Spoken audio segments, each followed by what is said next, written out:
Hello everybody, my name is KingStix. I'm a Master Tier player and I'm going to be showing you the settings I use in League of Legends for Season 8. To better show you what my settings are, just take notice of my minimap. This minimap is currently on 250 and I'll explain that later. I'm going to restore default and show you what I do. So after clicking OK, just click escape to get back in your settings, and this is what the default settings will look like.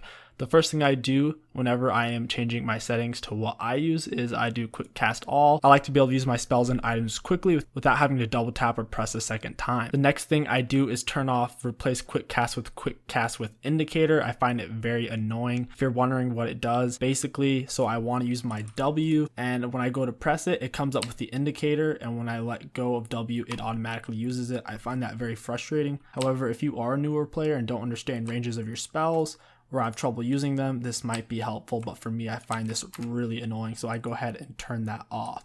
The next thing I do is I turn my ultimate on to T.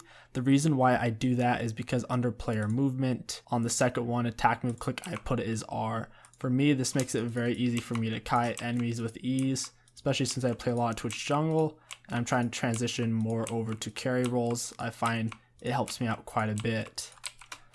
The last thing I'd change in the hotkeys would be under items, and it's under quick cast for item 6.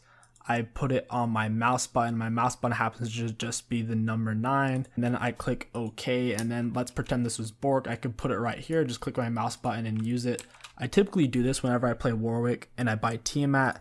That way I can weave in my Tiamat in between my autos really easily. Okay, let's show you the rest of these settings. Under video, you want to set your resolution to whatever it has the little star by. That means this is your native resolution.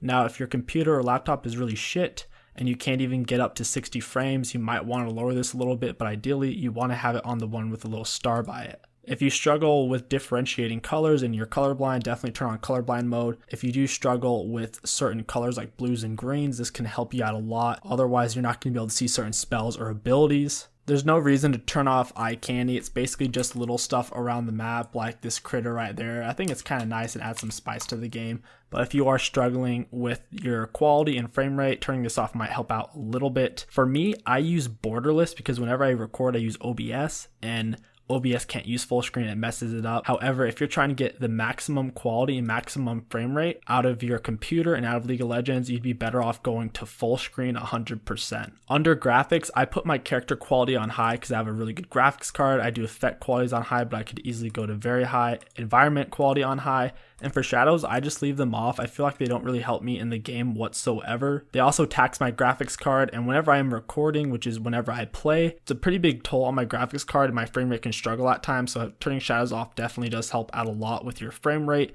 and stability. I do like to have character inking on. For example, look at Twitch right now. He looks good, but whenever you turn character inking off, he kind of looks empty, like he doesn't have a strong outline to his character. With character inking on, I can recognize champions more quickly and their outlines and their hitboxes. I feel like this helps with hitboxes a little bit, but with shadows, I don't feel like it helps at all. But if you are having trouble with quality, definitely turn off inking.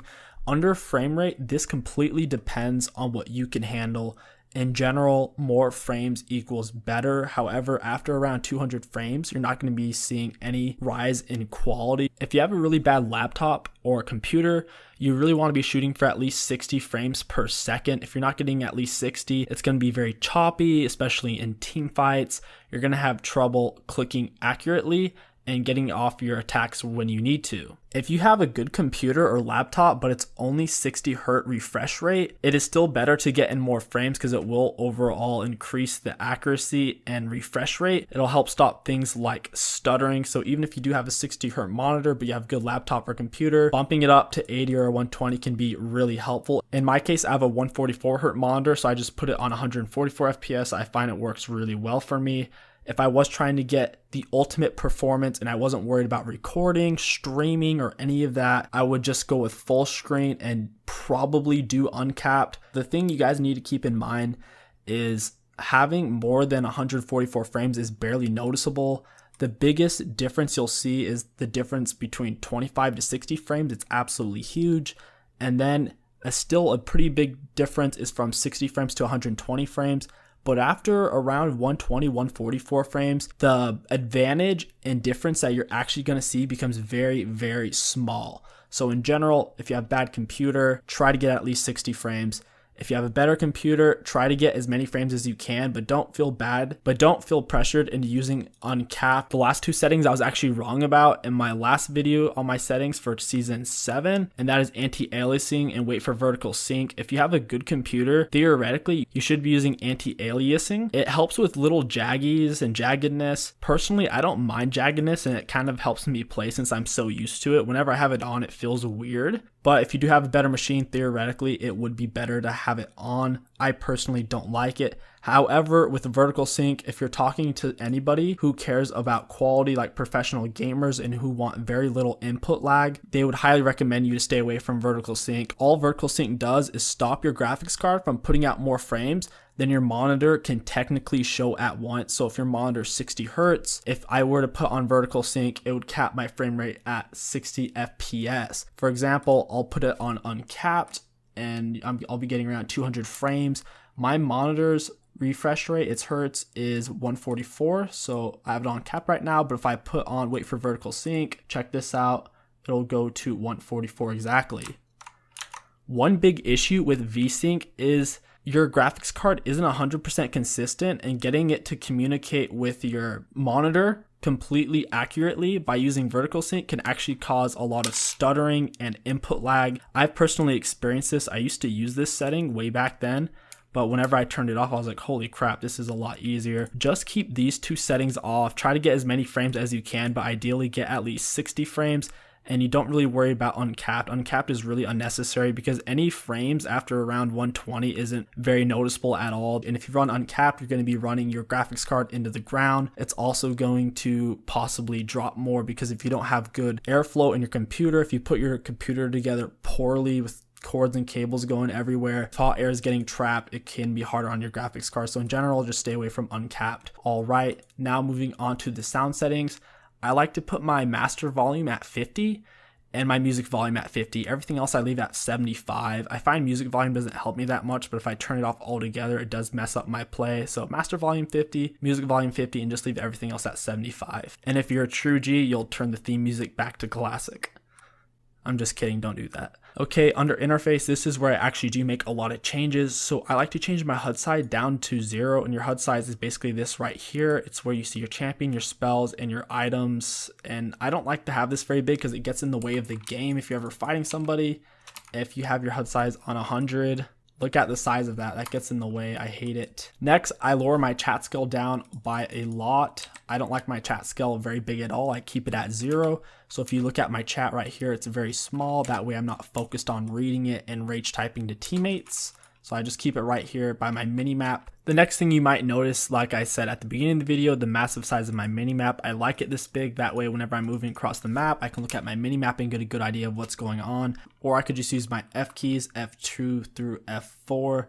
F2 will go to the top laner, F3 will go mid, F4 will go to the AD carry, and F5 will go to the support. But in general, the AD carry and support are always together, so there's no reason of doing that. Just put your 3 fingers on the F2, F3, and F4. To get your minimap to 250, it's not actually possible doing it through this normal tool. All you can get it to is 100, and at the lowest end, it gets to 0, and 0 is like way too small, and 100 still way too small. So to get it to 250, you actually have to go into the persisted settings in the game file. It's not cheating or hacking. I asked Riot, and they said it's completely legal as long as you can access the file without having to use a third-party software or anything like that. So it's perfectly fine. If you're curious on how to do this, just click in the upper right-hand corner of this video, and there should be a link to how to do it. It's pretty quick and easy. It only takes 2 or 3 minutes. All right, the next thing is I always turn off show summoner names because it's annoying seeing the names, especially if there's a lot of X's and numbers in it. They also seem to get in the way in team fights. It clogs up the whole thing. Going down the list, I like to change the ability cooldown display from seconds to minutes and seconds. It makes it easier. So if your ultimate's on a minute 20-second cooldown,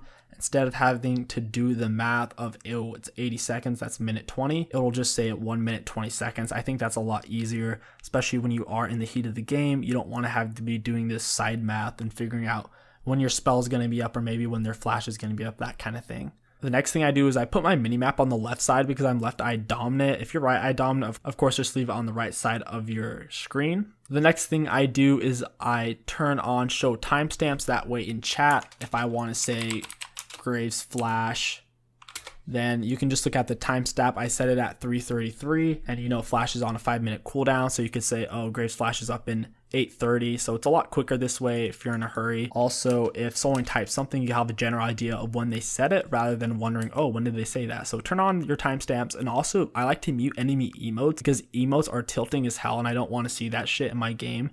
I don't need someone to be hitting me with that dab emote or the good job emote when they kill me. I mean, that doesn't help me play better. I don't understand why anyone would really want to see that. And I also like to turn off all chat because people just use all chat to complain, or they use it to try to get under your skin and call you trash. So I don't really see the point of having all chat on either. The next thing I do over here is I like to turn on the experience. That way you can see whenever you're getting experience from a distance. Whenever you have this on and the minion's dying over here, if you get a little closer, it'll show like plus 26, plus 25. And you'll have an idea of how far you can get away and still get experience just based off of that. One other thing I like to do is show spell cost. Whenever it's turned off, look on your HUD. You won't see how much mana it is unless you hover your cursor over it and then you actually look at it. But if you don't want to hover your cursor and spend that time, just show spell cost, and then it will say 40, 70, or how much ever it costs right on the outside, so you don't actually have to hover your cursor over. I think it's really nifty and useful. Definitely turn that on. Okay, now under the game settings, this is where things get spicy. I leave mouse speed at 50 and my mouse DPI is currently at 1700, and I use a Logitech G502. Please sponsor me. And then I like to change my camera mouse move speed up to 65. That way, whenever I'm trying to look around like this with my mouse, I can move easier at 50. For me personally, I find it's too slow. If you're newer to the game, leaving it at 50 is fine so you can get a feel of how fast it goes. Otherwise, you might move too far. Just figure out what works for you in that area. And the camera move speed for the keyboard, I like it to have it at 80 now, and I can move around really fast with it. I've gotten better at it, so if I'm just walking around, I can use it to see areas quicker sometimes. I usually use this when I'm dead, not usually when I'm alive. Okay, in the last 3 settings, I implement our auto attack. What auto attack does is, let's say I just click over here, and then since there's an enemy in range, I automatically start attacking it. I personally like this because whenever I'm moving or just do an awkward click, it can help me out because my character will automatically kind of take care of it.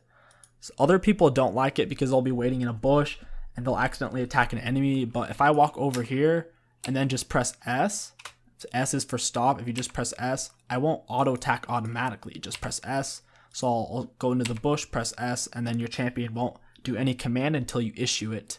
So I personally like to do that. If you find yourself having trouble with it, then I definitely turn it off. If you use attack move, then you definitely should turn this on, which is attack move on cursor. Whenever you enable this, attack move will prioritize the target closest to your mouse click rather than targeting whatever's closest to your champion.